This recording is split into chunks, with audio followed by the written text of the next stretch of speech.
Okay, so so for those of you who don't know, Sarteria is a CEO or the founder and director of Seven Stones Indonesia. Um, Here's the journey. Okay, I'm just gonna read you guys Sarteria's inspiring journey. So, from 2007 until 2016, Sarterias is a owner or principal at the Paradise Property Group. Okay, so it's actually quite a long time, sir. Could you please tell us more about the Paradise Property Group? Paradise Property dulu memang I can speak English or Indonesian. What's the best language to use? Okay. Apa dia?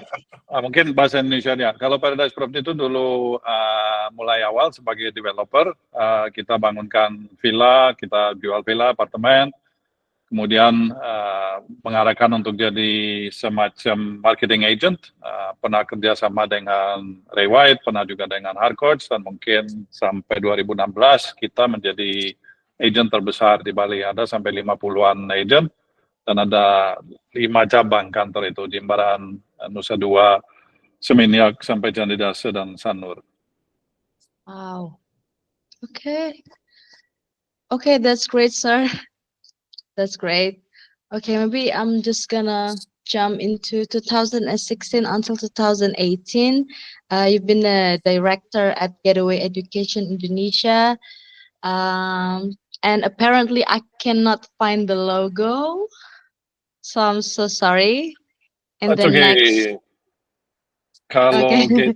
Gateway Education itu semacam exchange itu, jadi mahasiswa Norway ke Bali untuk belajar, tapi belajar kurikulum Norway, jadi sekolah Norway ada di Bali gitu. Jadi mereka biasanya 1 semester di sini bisa mungkin ambil PT, bisa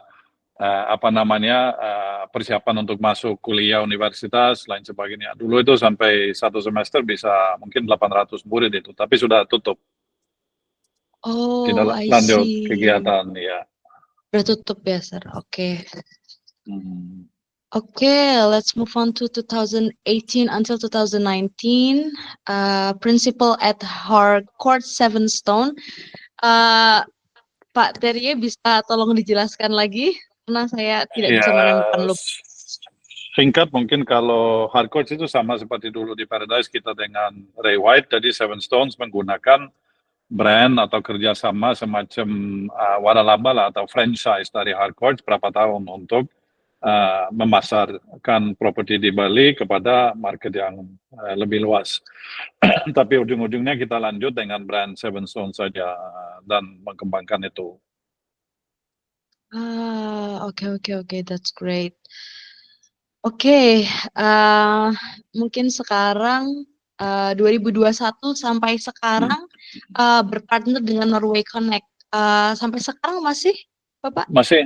Kalau Norway Connect itu semacam institusi yang menjembatani investor Norway dan juga Swedia, Denmark, Finland, dan bagaimana mereka bisa masuk ke market Indonesia. Nah, ini mungkin lebih fokus kepada kantor kita di Jakarta. Jadi misalnya perusahaan yang renewable energy, waste management, malah ada deal Indonesia beli senjata dari Norway, macam-macam lah yang kita tangani untuk aspek setup, badan hukumnya, mencari mitra di sini, kadang-kadang juga ada hubungan B2B dan G2G, macam-macam yang masuk dalam payung itu.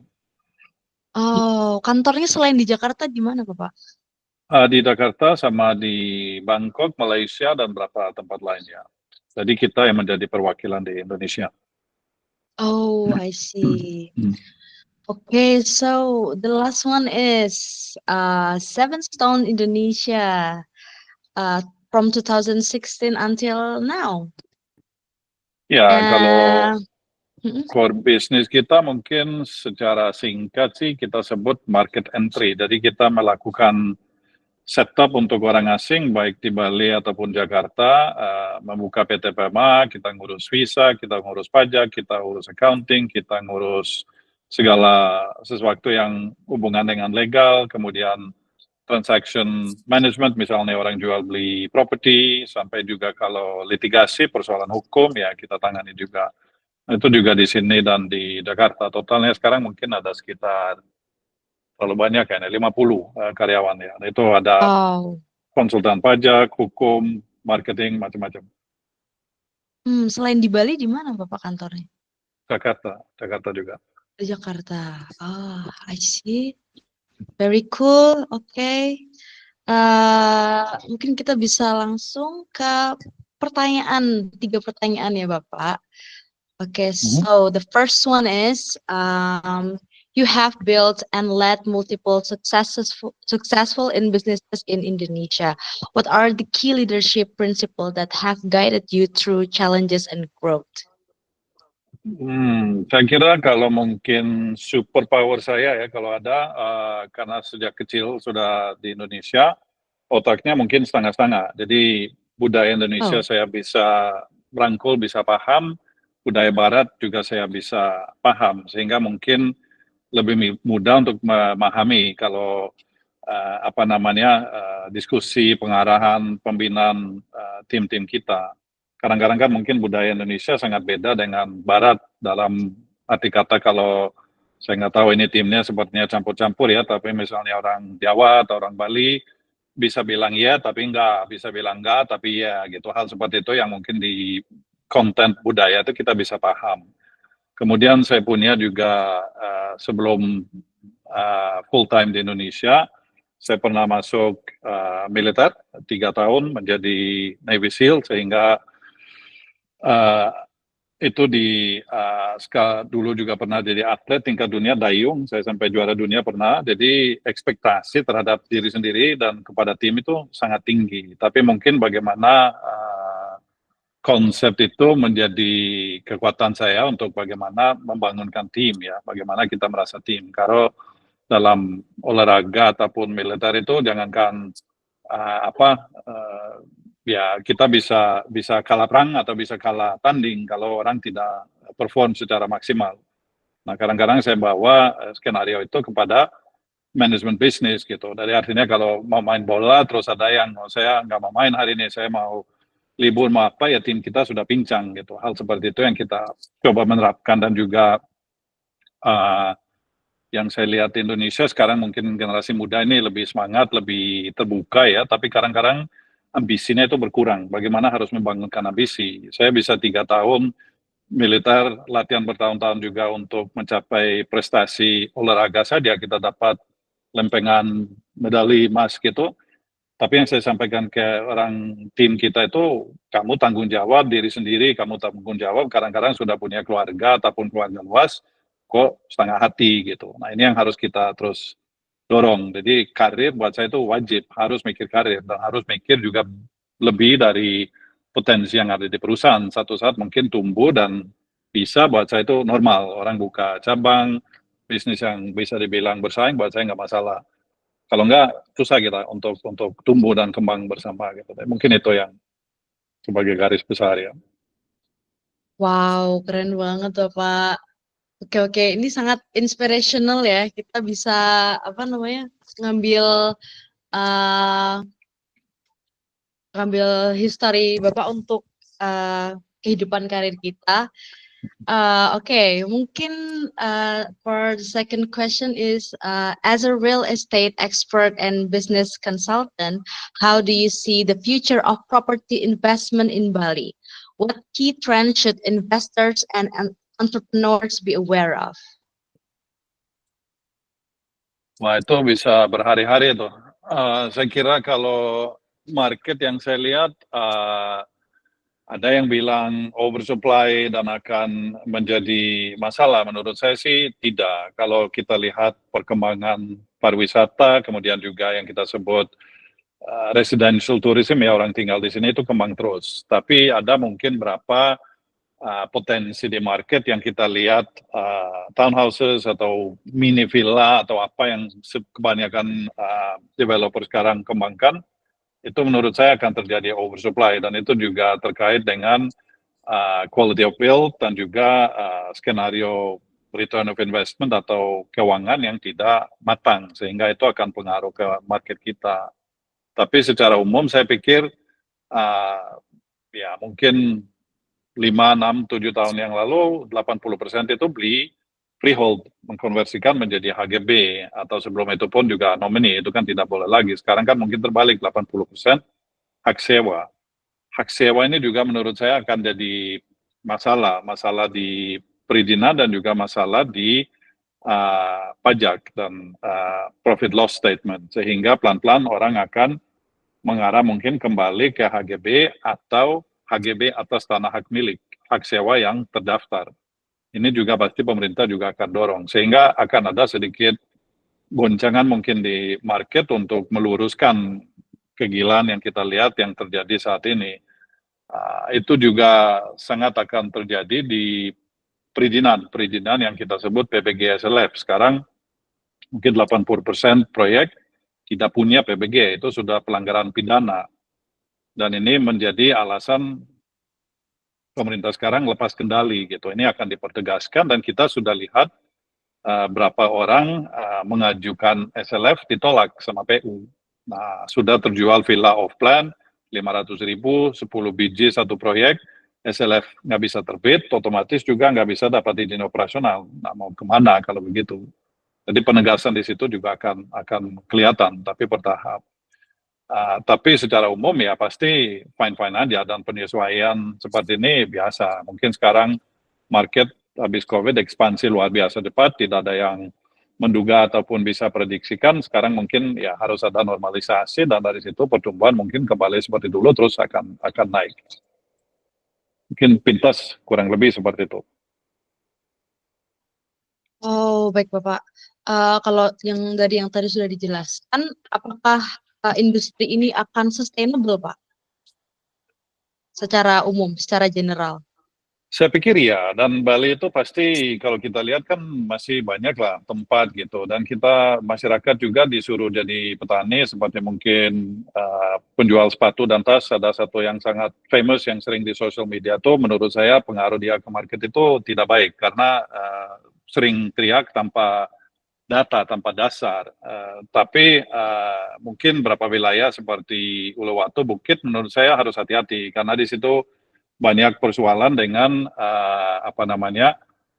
air terutama.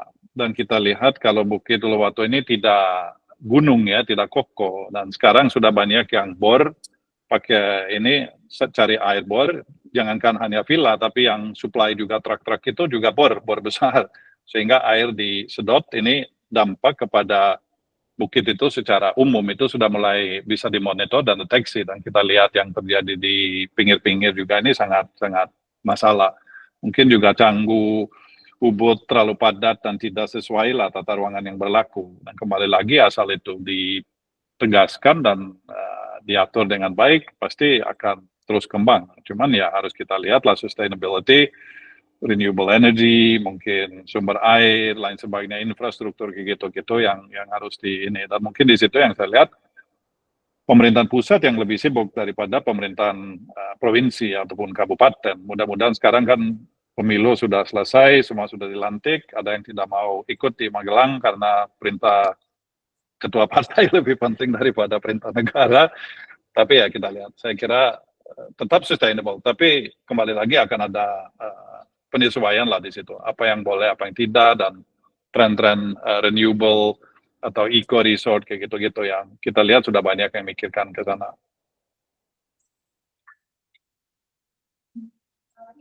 Oke, wah, nice point, sir. Setuju sih, iya. Walau banyaknya pembangunan ini, memang kita harus mungkin dari pemerintah juga harus membenarkan rules-rulesnya yang mungkin harus disesuaikan dengan kondisi sekarang. Okay, that's very nice point. Okay, so for the last question is, you've been in Indonesia for over 20 years, I believe, navigating different industries and markets. What drives you to keep innovating and inspiring others in your field? Saya pikir pertama mungkin bisnis yang saya bergerak ya saya senang di situ. Saya senang hukum, saya senang manusia dan terus menerus ya ketemu orang baru dan bisa merasa ya pengaruh bukan hanya kepada kita punya klien ataupun kita punya tim, tapi market secara umum dan mungkin apa yang memberikan saya terus-menerus inspirasi atau semangat itu saya merasa bersyukur bisa hidup di Indonesia sudah cukup lama dan sangat baik dan merasa berterima kasih kepada Indonesia, mungkin kepada masyarakat, kepada negara. Jadi tetap saya ingin berbuat selain bisnis, saya juga ingin berbuat sesuatu yang berarti lah buat masyarakat seluas-luasnya dan bisnis seluas-luasnya sebagai kewajiban lah. Sekarang juga mulai proses normalisasi, mau jadi WNI, nanti maju juga mau jadi gubernur Bali saya, biar provinsi ini bisa diurus dengan benar. Campaigning. Okay, sir, thank you so much for being here. Thank you so much for inspiring us. Actually, and now the time for inspirational talk is up. Thank you so much. And after this, we have our other agenda. So either you can stay here or you can leave. It's up to you. If you have a work, you can just leave, but you can stay here as well. Ya, saya mungkin cabut dulu. Terima kasih banyak dan Okay. semoga Bukit Sir. Vista Hey. maju terus walaupun bosnya gila ya tetap aja bisa ini maju. Terima kasih. Okay, terima kasih. Sir, I have one question for you. One question Yeah, before yeah. you go. One question. Sure, Yeah. sure. Yeah. What do you see after having spent so much time here in Indonesia is the one thing that foreigners that are successful here do?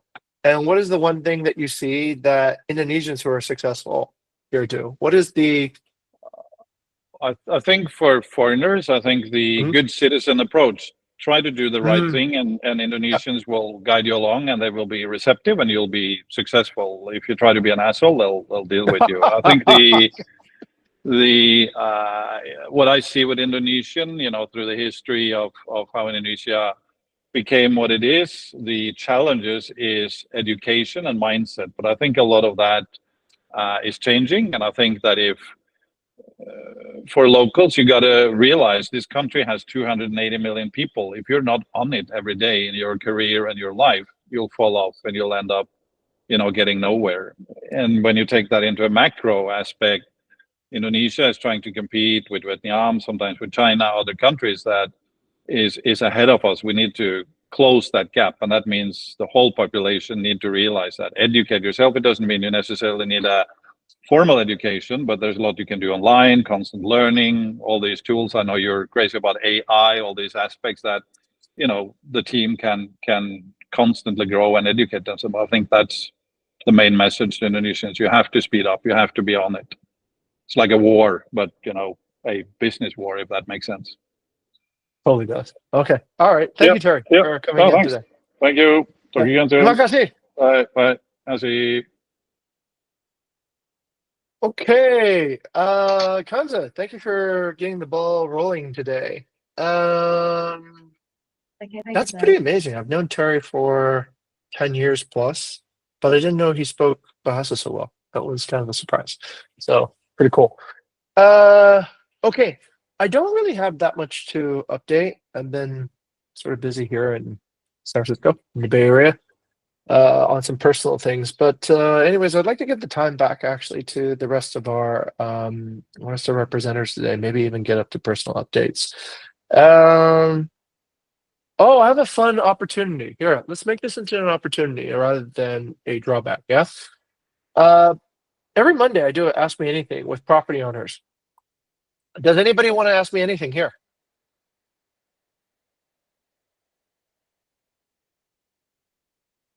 I hate it when everybody asks me questions all at the same time. It's just too hard to answer endless questions. Does anybody want to ask me anything? Okay. Yes, Rehan. Yes. Okay, Rehan, sir. ask me anything. Yeah. Let me try one, sir. Yeah. I just Okay. triggered by Terje.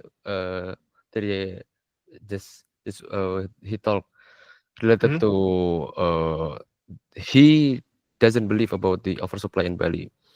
Do you think it's still linear with our narrative that Mark Bullet is driven Excellent. Okay. by oversupply? So he I doesn't mean, he doesn't believe mm, in oversupply. Okay. yep. Let's see. Maybe, Let's see if he that's it, sir. doesn't. Okay. No, that's a good question. That's a good question. If they're oversupply, you know, here's the easiest way to tell, Rehan. Okay. If there's no oversupply, then would the prices be going up or down for the same property? If there is no oversupply, it should be same or high. Right. That's how you know, right? Let's say, for example, if we take a listing of a property that we've been working with a year, it's got 30 reviews, and last year I had 0. Okay. But this year we have to sell it for a lower price than last year, even though it's branded, even though it has more reviews, even though all that. Okay. So, yeah, I think that's the easiest way to calculate whether there's oversupply or not. Now, Terry is right too, that oversupply doesn't affect everyone equally, right? So if you ask, is there an oversupply of good nightclubs in Seminyak? Okay, maybe the answer is no. It's like Shishi and La Favela apparently still, okay? But if you say, is there an oversupply of beach clubs in Canggu? Maybe the answer is yes, right? So I think it also depends on the category in which you're trying to target, okay? But Terry is right that the more commodity type products like the mini villas and the townhouses, right? These do seem to be, experiencing price drops more, right? So that's that. In economics, I think the oversupply situation is, of course, depending upon what segment you're in. Okay.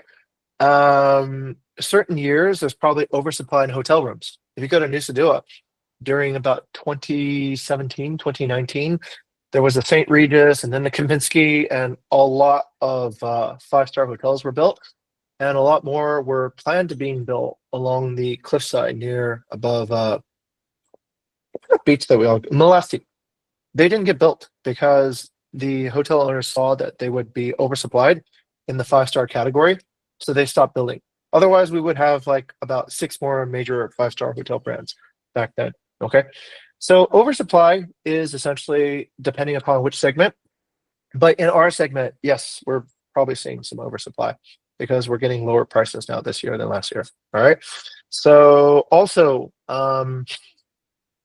yeah, I'd say if the demand is not keeping up with the supply, then you always have an oversupply.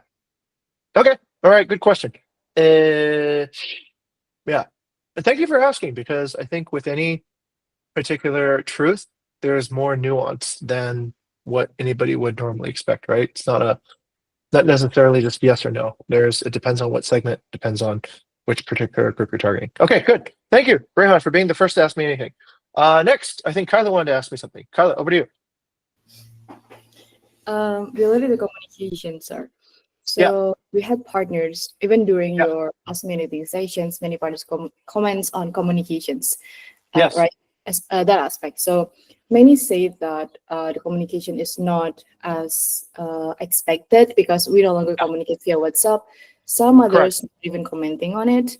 Do Yes. you think that moving the communication through BVGo is actually the step to separate good partners and a good, not good, I mean, like in terms of visions with our company, because we do have partners that do not comment on it, but use BVGo in their deliberations and so on and so forth. Is that a distinct? How do you? Excellent question. So Carla's asking about something that is very personal and also affects everybody in the company. I'll tell you what. The one limitation that we always have at Bukit Vista is the amount of time and resource that we can offer to manage partnerships. Okay. So everybody who works here has essentially a resource. You have time, you have energy, but certain resources we can scale fairly easily now. So if you work on, let's say, guest side services, we can take on probably double to triple, maybe even 5 times as many guests without seeing that much more load being placed on all of your particular roles, okay? Most of what we do in terms of hosting guests is fairly scalable. We don't have on-site hosts anymore. We have property managers that prepare the property. We hire skilled and capable housekeepers to maintain 5-star reviews. We have very highly organized digital networks that create a fabric of communication that goes across them very easily. On the issue of partner side, it's the hardest thing to get right. It's the hardest thing to get right because essentially here's the complexity, okay? Let's try to imagine this. Let's try to imagine what we had many years ago when people used to apply to Bukit Vista through WhatsApp. Did you know that, Kyla? So when somebody first wanted to get a job at Bukit Vista, before they would just reach out to me, or they reach out to Bayou, or they reach out to YNS. So it was just applications that would essentially come from every direction. And it was too difficult to manage because sometimes an applicant would say, I already spoke to this person, I already spoke to this person, but where's your application, right? So at that point, we decided that the correct way to manage all the influx of new employees was to create a single point of entry. And that point of entry was an application on the website, right? So if you wanted to work at Bukit Vista, you would, like all of you guys know, you would apply on the website and that starts the process. That application started a trigger that goes onto a Trello board, and then we can manage that particular flow. Okay, so let's say we kept WhatsApp as our recruiting method, right? We kept a bunch of WhatsApp numbers available, so we would then have no way of tracking an applicant. We would then also be disappointing a lot of employees who applied. We weren't able to prioritize anything. So we fixed that problem by narrowing it to a single channel of communication. Now, let's talk about how BVGo now affects the partner side situation. So if we use BVGo, then we hope to reduce the cost, the marginal cost of managing partners down to 0, okay? And I'll tell you how that's possible. Number one, we want to lead conversations. We do not want to be led in conversations, okay? So instead of actually having, why is this not right? Why is this not right? We want to say, hey, look, we proactively sent you many, many newsletters about what was going to fail and how you as an owner could take action. You chose not to respond to it, so we have done our best to actually lead the conversation, okay? Now, if we want to engineer this and we want to scale up to 100, 200, 500, 5,000, 50,000 partners, okay? It is not possible to do that through WhatsApp, right? It is not possible to proactively communicate through personalized means to WhatsApp because it's just too much overhead, okay? WhatsApp, believe it or not, is a pretty terrible way to communicate. Would you guys agree? After you get, after like 100 or whatever, it just starts becoming confusing. It's not just confusing for us, it's confusing for the partner too. So this migration to get all our partners onto BVGo is a strategic way to improve everyone's career here. It's a way such that we do not need to lose track of the thread, of the conversation. And the more we rely on BVGo, the stronger the BVGo brand becomes, and the more we can do within BVGo, and it becomes part of how we start becoming an experience for our partners, okay? So every time we transition from one technology to another, we will experience pain. And that pain will be because we need to do something that we didn't do before. But this is good short-term pain for long-term gain. Many of you have already been through, let's say, some of these processes. If you've been here for a few years, many of you have arrived to Bukit Vista after the pain has already been resolved. So your experience as like an employee or whatever have already been smoothed out. But it wasn't always the case, right? If you've been here long enough, you'll realize that at the very beginning, we had tons of issues with communication, scaling communication, okay? Now, here's the good news. If you look at some of our competitors, they are unable to move past these points. I look at all of our competitors and they still have people in customer service with gigantic WhatsApp threads, and you have this person who's hopelessly trying to keep track of all these WhatsApp threads by dropping messages left and right, okay? That is clearly not the way to do things in 2020, okay? Let alone 2025. So we've moved past that and we're using essentially BVGo. We need to lead our partners to help them understand the benefits. It's good for them, it's good for us, okay? All right, so hopefully that gives us essentially a perspective. I do know that this will cause some temporary pain, but here's what I also know, Kyla. I know that as we acquire new partners and we new relationships with partners, there will be partners who never expect to really even talk to us on WhatsApp anymore in the future. Correct. And there will be thousands more, hopefully, of those kinds of partners than the ones that remember when we still use WhatsApp. So let's lean towards a culture of the future rather than leaning back towards the culture of the past, because I think that's the right way forward. Okay, good. All right, this is great. This is great. Let's have more questions. Does anybody else want to ask me anything? Does anybody else have like this weird thing sitting on their mind and wondering what's going on? Yeah. Anybody else? Okay, thank you. Tendi, yes, okay. Yes, over to you, Tendi. Ask me anything, Tendi. Okay, sir. Just question. Mhm. With the future, so do you have any vision like to expand the property, like managing the property like out of Bali? Since I'm sure Very if good question. Very good Bali question. market for the future, and what Okay. country you target first? Excellent. Excellent. Okay. I get asked this question a lot, and I would say this, okay, Tendi. So most people, they actually get this particular idea incorrect, okay? Let me show you how most people actually get this idea incorrect, and let me show you something that is correct, okay? So let's say this. Let's say you want to be successful in the oil industry, okay? You want to be successful in the oil industry and innovate on how to drill oil, find oil, get oil done. Where should you go? Does anyone know where a lot of the innovations and the development and the initial birthplace of the oil industry began? Anyone know? Dubai. Well, Saudi Arabia. Arab, sir? Yeah, Saudi Arabia is the target destination, okay? But you have to remember, the Saudi Arabia, Dubai, they didn't invent anything. They're just the place where essentially people went to drill for oil, okay? The inventions and a lot of the innovations that happened in the oil industry happened over here, okay? You guys ready? There's this place in West Texas, okay? This is one of the world's most innovative areas for oil. And if you take a look at it, here, you see all that? You see all the little dots everywhere? Okay. These are called pump jacks. A pump jack is an oil pump. Okay. They look like this. All right. And if you go to West Texas, there's millions of them.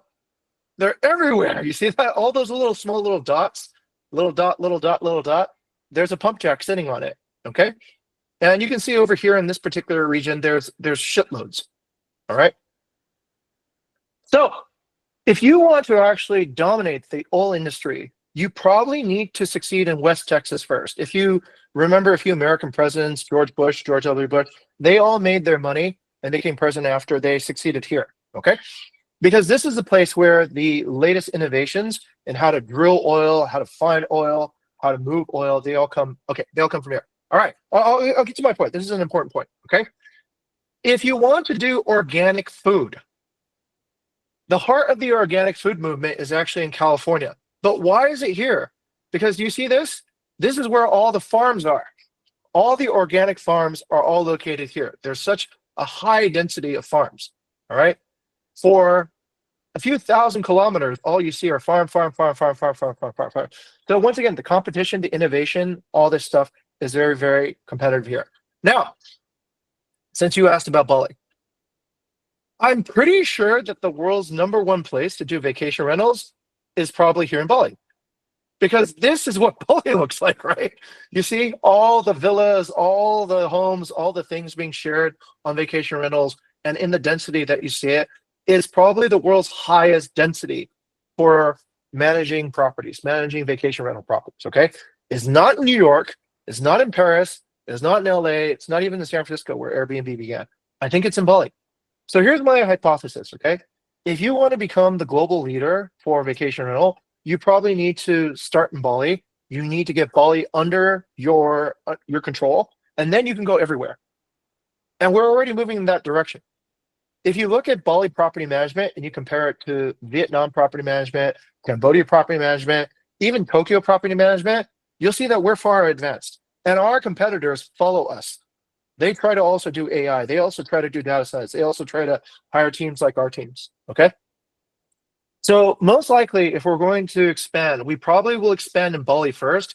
And once we expand in Bali first, we can probably go everywhere because the solutions we're coming up with, zero marginal cost for guests, zero marginal cost for partners, zero marginal cost for, let's say, expanding our employee base, right? That will have actually been discovered because we were the most competitive in Bali, and then we went elsewhere. All right. So I'm actually, I used to think expansion meant to expand everywhere, like Thailand, like Malaysia, like all these different places. But I realized if you want to expand, you should master Bali first. And once you've mastered Bali, you can probably expand everywhere else fairly easily. All right. Okay. So this is the best place in the world to do the kind of work that we do. And you guys are part of the team that does some of the best work in the world in this particular category. So be proud of that. All right. So hopefully that answers your question. Thank you for the Ask Me Anything. I like this format. This is a stronger format than what I usually do. Yeah. So now I know actually I answer questions people care about. Move on to the next person then. Yeah. Okay, over to Wendy as the moderator today. Okay, so let's continue to our next session. There'll be, can you zoom in a little bit? Okay, I think it is vision and mission statement that will be presented. First is hospitality and revenue target will be presented by Kasara. So Kasara, time is yours. Okay, thank you, Wendy. Okay, so yeah, this is Sarah from Guest Experience Manager presenting the 30 targets and achievement. So first of all, because we do custom first slides every all hands, can you guess what property this is? Can anyone guess? Well, I'm sure the ops team and the content team knows, but udah. Okay. Karika wins. Okay. Yeah, because we did prop test in this property, and yeah, this is Name Villa. NAME name Villa Name. It's located in Ungasan. It's near to Amarta Puratangi, basically. Okay, yeah. Let's move on to the next slide, Wendy. All right. So as always, the semester 6 target for the revenue is the same, 3.5 million USD. For the hospitality target, it's 85% 5-star ratings, and the brand target at maximum of budget of the value is 370,000 USD. Next slide. So for the hospitality target and achievements. Right. So I just want to preface that we will see major increase in the ratings and the metrics. This is due to spin down property actions. It's basically what the projects that we do with ops, revenue manager as well, and as well as the marketing team, where we basically do enforcement to listings that are underperforming in order to, in return, enforce the partners as well to improve. So as for the accuracy score, we see an increase in 1.3% compared to last week. Next. All right. For the check-in, it's an increase, but not too major. We have an increase of 0.4% this week. Okay, next. Right. For cleanliness, 1.5 increase in this week. Next. Right. For communication, we see an increase in 1.2%. Next.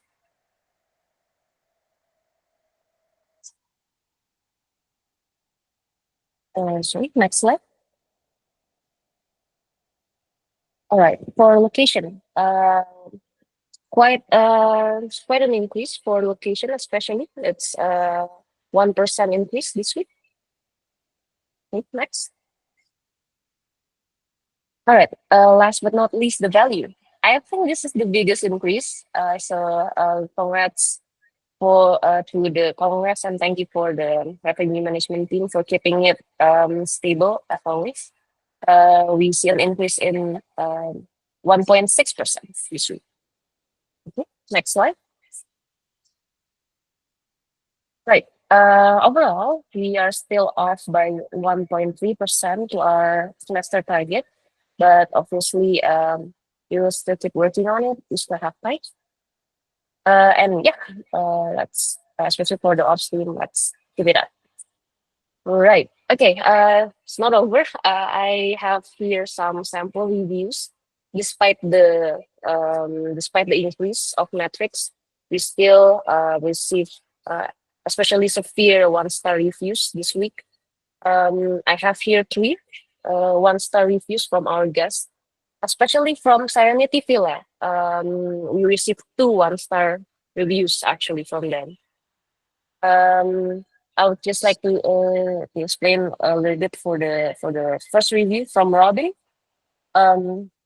Basically, in the guest review, he has stated that there's a bed bugs issue in the room. Definitely an urgent issue regarding cleanliness and as well as pest, but definitely this is like the liability of the owner. So, and but what's interesting is at the last part, the guest explained that they were charged extra by the staff at the guest house, and this I will use this to transition to the second review by I cannot read the name, but it's a Chinese guest also in Villa Serenity, who said in the review that the boss is not nice because and the guest feels like they were cheated. But when I asked the staff, could you like clarify about this review? Apparently, yes, there was like some arguments between the staff and the guests at the guest house. So with these 2 reviews, I guess we can see that the guest management at the guest house is not very well, and obviously this is kind of like I would say like kind of like a breach because the guest experience management services we give guest experience management service, right? So this should not have happen, and if there's any issues with the guest, the partner should have escalated it to us, but this is not the case. Okay, and last but not least, there is also 1-star review from our property in Nusa Penida, Sekar Penida Cottage, which details some issues with expectation. Apparently, there's a construction near the property, and the guest feels that it's unfair and that we shouldn't have opened the property when construction, which the guest thinks is very major and very disturbing, during the construction is doing it. Like it shouldn't have been open. That's what the guest feels. Okay, we can move on to the next slide. Yeah, so for the insights, I also just wanted to add, since we already have Freya, Ion, who send newsletters instantly when properties receive 1-star reviews. The 3 reviews from previous from previous slide have been sent to the owners. So should they keep themselves updated with the Vigo app, they should have received the notifications and also like actionables or improvements that we enforce them to do according to the reviews. Okay, for the insights, especially from the previous reviews, we see that there's an accuracy, cleanliness, and as well as staff conduct issues, as well as maintenance concerns that lead to a low score of guest satisfaction. For the key problems, first of all, would be the accuracy, misleading listings regarding construction noise, as you can see from the review on Sekar Penida Cottage, unclear amenity descriptions, and undisclosed past issues from Villa Serenity. What we can do, obviously, especially on the construction, we can update the Airbnb descriptions, which I believe this will be on the works, or if not already done by the marketing team, because they're also updated with the reviews. Next up is the cleanliness. The major concern is bed bugs, stained sheets, and unclean rooms, especially detailed in Serenity Villa as well as starting in the cottage and food hygiene standards. With this, what we can do obviously to have partners strengthen their housekeeping SOPs, enforce the cleaning protocols, and schedule regular pest controls. Oh yeah, just to preface again, the two properties from the previous slide, they're all inspired branding package. Okay, for staff conduct and communication, the issues would be poor guest communication, slow staff response to concerns, and reported fees for guests feeling threatened or for additional charges. The fix would be conducting a proper and up to standards staff trainings on guest handling, especially, and complaint resolution on site, improve response time, and establish clear policies for handling disputes. Lastly, for the maintenance and guest experience, the issues were past infestations, unsolved air conditioning and plumbing issues that's in Penida Cottage, and disruptive construction near guest rooms. For this, partner will need to implement proactive maintenance checks, ensure repairs are completed before guest stays, and clearly inform the guests of constructions. Lastly, for the strategic Airbnb improvements, we can do transparent listings, quality control conducted by GS, as well as guest satisfaction and timely case management via Airbnb. Okay, that would be all. I think we can move on to the next slide.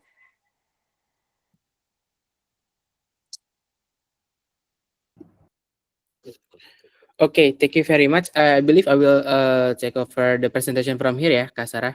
So, hello everyone, this is Furqan. So, I would like to report on the revenue increase on our semester target achievement. So, compared to last week, we actually had an increase by 79,000 USD, and on our semester revenue achievement, now hitting at 2.4 million USD, about 2.4 million USD. But however, we still have 1.1 million USD to catch to hit our revenue target in overall, and we only have 39 days to actually capture it. So let's moving forward to make sure that we deliver our best to hit the revenue target. Okay, on to the next slide. On the partner stability target achievement. So the budget currently is increasing with the Villa Kate offboarding. However, this was actually due to my oversight in actually noting this offboarding case was actually should be recorded since last week on the Villa Kate. So it actually increases the budget now to 265,000 USD. However, as per the decision on Omah Guardian offboarding, it was waived by our CEO, Mr. Jing. So there was a reduction by 9,000 USD on the current progress. And however, initially we would like to also include the San Pedro offboarding, which actually just offboarded last week on 21st February, officially offboarding date. However, after further investigation by Kayla, after further investigation and also discuss and also talk to Kayla, the San Pedro was actually like terminated. So it was like minute success. So we did not conclude this or include this into our partition budget. So it is strike off the 50,000 and keep remaining at 265,000 as the current progress of the maximum of boarding on the partner budget side or partner churn budget side. Okay, so that's the report for the semester target achievement. Yes, correct. Yes, correct. Yes, correct, Kayla, about that. And let's moving forward into the next slide into the company team target achievement. Let me directly just take it over due to the time constraint at the moment. Correct. Thank you very much. So let's see how we are performing to the end of February. So the first one, the revenue target, we are actually quite close now to hitting our OK target at 350,000 USD, accounting around 92% of progression to hit the OK target. And for the 5-star percentage, we actually already passed it. Yes, Hansa, please scroll up a bit. Thank you very much, Mas Gani, for checking on that. Yes, for the 5-star percentage, we actually already exceeding our achievement. We are per this morning, I checked the achievement is at 65.2%, which actually exceed our RK target at 85%. So congratulations, we hit our 5-star percentage target. And for the brand target, because the Villa K of boarding was counted, so it increases the budget, and we already over exceed the brand target achievement for this February, noting around 85,000 USD as per this week on February. So what are our opportunities for February? So in February, we managed to have 72% of occupancy, 18% of expired dates, 4% maintenance, and also 2% under usage. We have only 4 nights available to sell to achieve the OK target. Okay, so that's basically the report. And as I am the all hands admin, I would like to extend at maximum 10 minutes for this all hands because there is an important announcement need to be told this week. So we expect everyone understanding about that. And thank you very much. Back to you, Wendy, as the moderator. Yeah. Okay, maybe we can continue to the next slide at the next session. Can you share it, Kanza, to the core value recognition? Oh, first Sorry. to weekly mission inspiration first. Yes, it should be weekly mission inspiration first. Yeah. So the first we have at the top, Bukit Vista mission to inspire delight through hospitality innovation to positively transform our guests. First from Kasara, have you done it?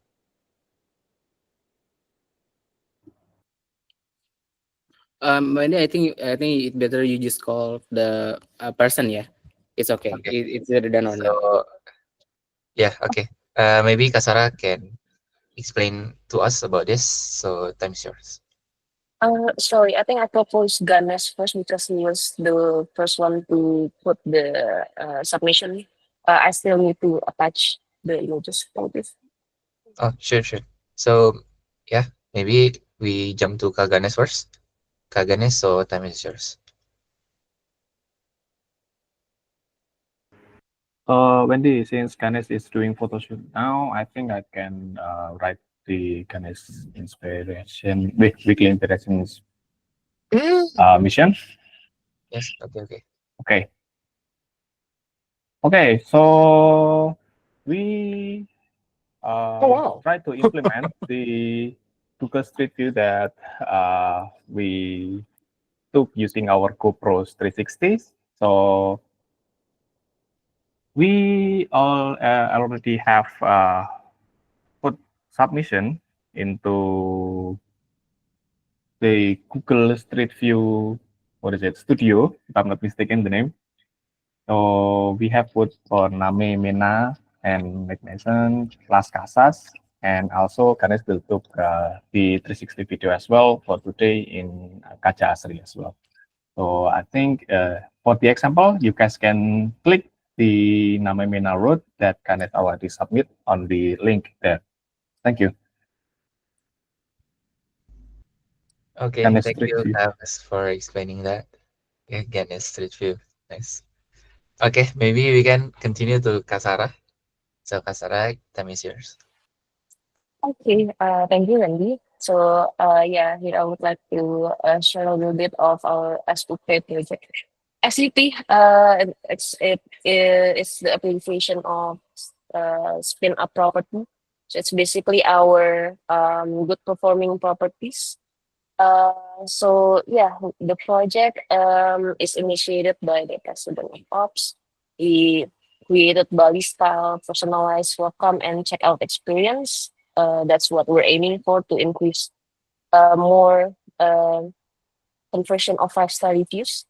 The project basically involves in making a personalized welcome and thank you cards for guests, paired with the delivery of local snacks, like uh, pie susu, milk pie, uh, which is local, and as well as souvenirs when the guests check out. But yeah, that's still on the way, but it's still already ongoing. So this is one of a picture of our staff receiving our not our staff, yeah, one of our team at uh, Jumeirah Hill, receiving the snacks and also the cards because they're one of our top performing properties.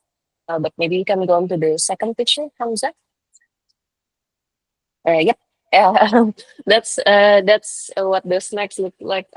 It's when it's arrived, but it's kind of improper the photos. But yeah, that's basically the snacks. Uh, okay, yeah, that will be all from me for the invitation for guests.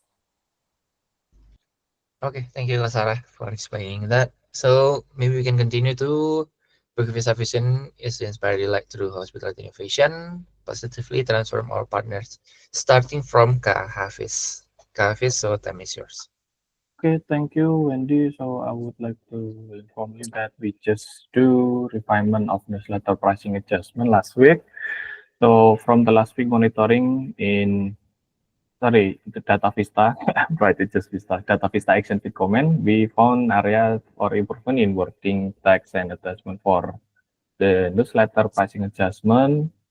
So the previous version was lack of detail on the effective date and the reason for the pricing adjustment, and I requested to the engineering team to fix this. And the improved version now is already launched. And big thanks to Rehan, Kaila, Gray, and Ali for their help to refining this. And I believe this will enhance our partner understanding of our pricing strategy through newsletter. Thank you. Okay, thank you, Kak Hafiz. Next, we have Jason to explain this one. So Jason, is Jason there? Okay. Okay, Can Jason, you time. hear my voice clearly? Sorry. Yeah. Okay. So recently, me and Mawayana, we explored around Kintamani and Batur, with me staying from the 20th to 22nd, and Mo joining me from 21st to 22nd. And we met quite a lot of people up in Kintamani, first one, including myself. I met Pak Gede. He is one of the pioneers of tourism in Batur, and he's been actively in tourism since the late 80s, I believe. And also right now he's no longer actively involved in tourism on Batur, but he really played a key role in shaping the industry. And were once Chalek or Kader, I believe, from Kitamani, and we had insightful discussion about Batur's past, present, and the future on his restaurant called the Cintamani. And in terms of leads, from Kintamani alone, I gather around 15 leads, while Mo secured another 8 to 12. And for a conclusion for Kintamani and Batur, the area offers like really breathtaking landscapes with mountains, lake, and farms as well. But one significant issue is the overwhelming number of flies in Kintamani. And afterwards, from 23rd to 25th, actually, the picture that you saw is me with the village chief of Sinduwati. It is the neighbor village from Sidaman. And we continue our journey to Sidaman, where we also engage with the local community. I personally spoke with the village chief, And he highlighted the lack of investors who are willing to develop properties in Sinduadi. It is next to Cinnamon. And despite its stunning natural scenery, mountains, we have also hills, rivers, and also rice paddies. It's all were very beautiful. Cinnamon has like a limited number of villas with only a few that are offering what we are looking for, or the MPL.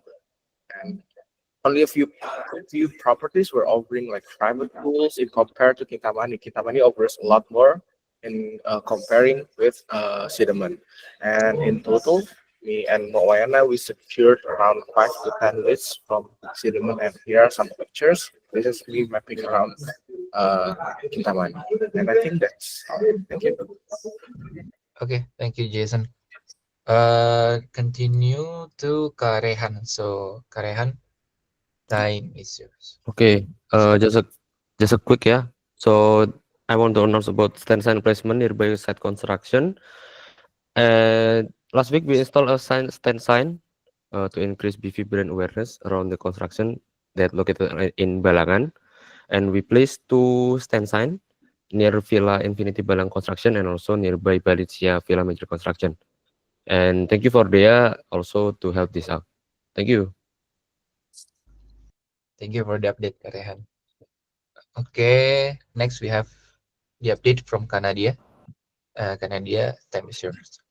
Okay, thank you. Good morning, everyone. So this is about the establishing partnership, also slash collaboration with the Malakat law firm in Berawa Canggu. So I had meeting with the Ibu Niluh Sukasari, Bu Sari, and also I was talking with Mark, one of the lawyer from the Malakat law firm in Berawa, and we had verbal agreement of having like a shared office. So they proposed we can have a Bukit Vista office in Berawa, and we can use their meeting office, their conference room, and also having like virtual office by leaving iPad there, and also brand and also marketing exchange with them as well. So thank you. Back to you. Okay, thank you, Nadia, for explaining the update. Next, let's keep the employee since there's nothing. Let's jump to the technological innovation. First will be explained by Ega. I believe Ega is there. Okay, thank you, Kandi. Let me share my screen for this update, yeah.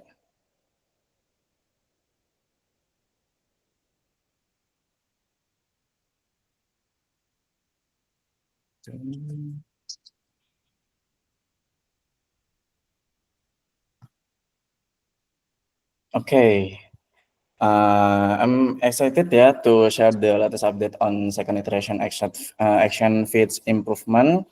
Let me start with swipe up to see alt action and swipe down to see new actions. This is the opposite of the previous behavior. We made this change to prevent user confusion, especially now that infinite scrolling is no longer used. Oh, and wow. Is zoom in and zoom out on attachment and inline image.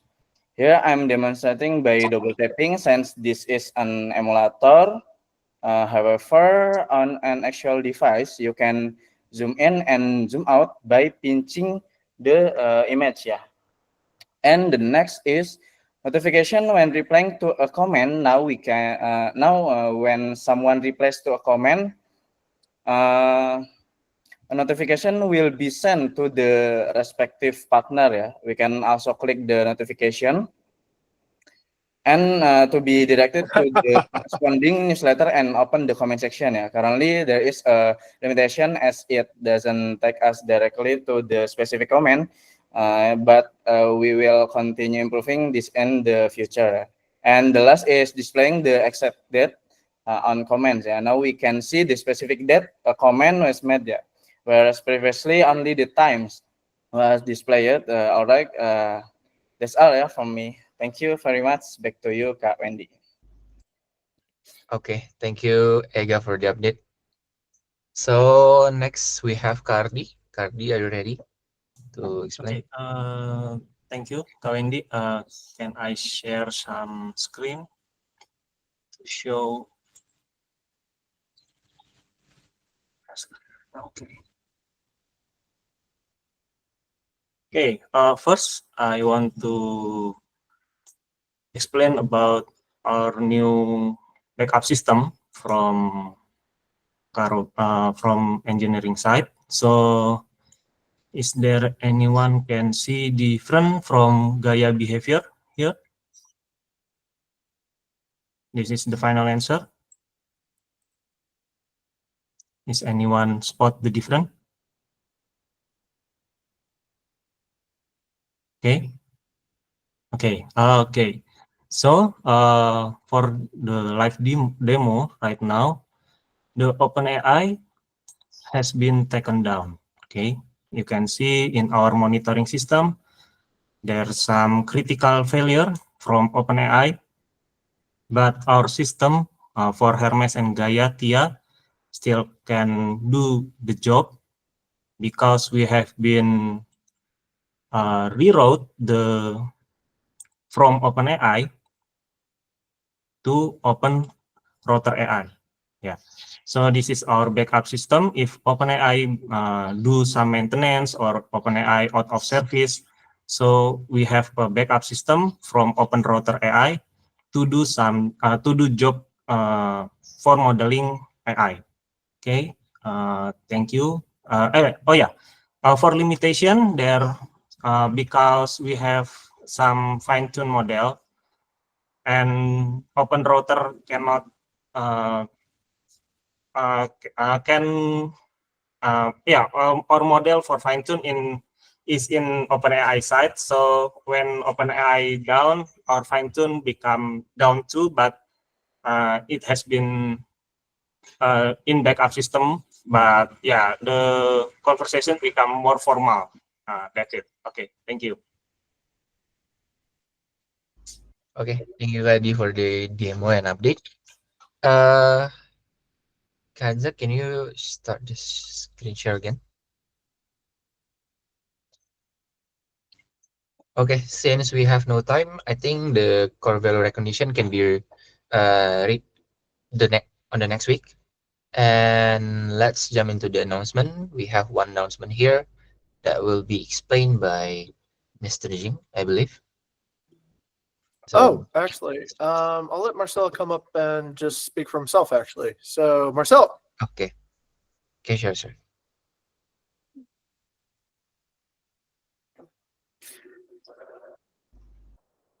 Marcel, are you there? Like. Okay. Okay, Marcel, time is yours.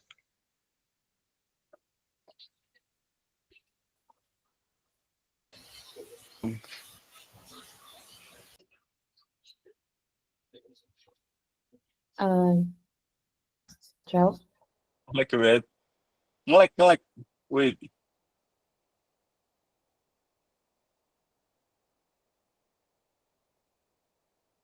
Hello, can you hear me? Everyone? Hello? Sorry. I was very lagging. Sorry. So yeah, good morning, everyone. This is the announcement of my resignations that will happen on May 16th. So it's too early to say goodbye, but we have February to March, April, and May. So we have 3 months to my operations teams to hit 90% 5-star reviews. Okay, so that is the goals for me to live the legacy here. So yeah, thank you to Mr. Jing, maybe for all of the opportunity. For my personal interest and goals, I have maybe achieved everything here, but unfortunately, I cannot achieve maybe the highest thing that I could give for this company. So I apologize for that. That's why for operations team, once again, as I have announced it like 2 weeks ago, let's hit that 90% 5-star review. So you guys can help me to live my legacy, basically that. So thank you for everyone, yeah. Like Kyla, Bella, Fidi, Furkon, Gani, and everyone, and as a fellow shareholder too. I am as an ex shareholder. So I'm really thankful for you guys. Yeah. Oh, Jeko, not Jeko. I will do the farewell in 3 places later. That is Bandung, Jogja, and Bali. So see you guys on May. Okay. I'm currently arranging my apartment first in Bandung. So yeah. Thank you. That's it for me. Okay, thank you, Kak Marcel. Okay, so that's all. I think for a personal update, you guys can rate it by yourself on there. So I think that's all from me. I will give it back to Kak Kanza as the host to close the session. Okay, Oh, everyone. Lorenzo, let me take 1 minute just to speak on Marcel's behalf. Yeah. So, okay, 2 things. Number 1, so Marcel still has about 3 months here, and once again, we are aiming for Marcel to leave a incredible legacy here at Bukit Vista for all the work that he's done.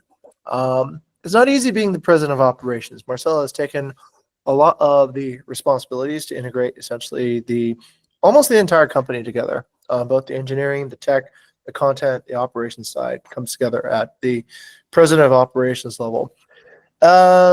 We had already spoken about in the shareholder agreement for the succession planning of Marcel, and I trust that he will do a great job in essentially passing over some of the responsibilities to our next president of operations. So the most important thing I want to say is this. Actually, I want to say thank you to Marcel for the determination and the spirit that he brought to Bukit Vista. When Marcel first started back in the day, I think the operations team was in not a good position, actually. I would say the morale was pretty low, the confusion was high. And I think one of the things that Marcel really brought to the table was his A game.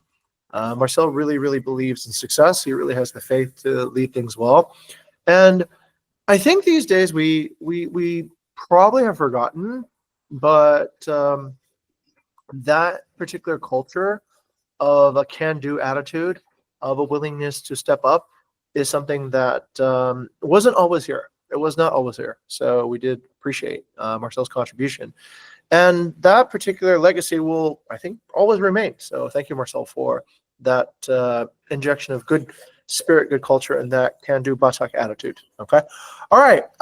Let me give it back to the rest of the, I think, concept for the conclusion. Okay, everyone, thank you so much for attending this all hands today. And I hope you guys have a great day ahead. Thank you so much. Thank you, everyone. Bye.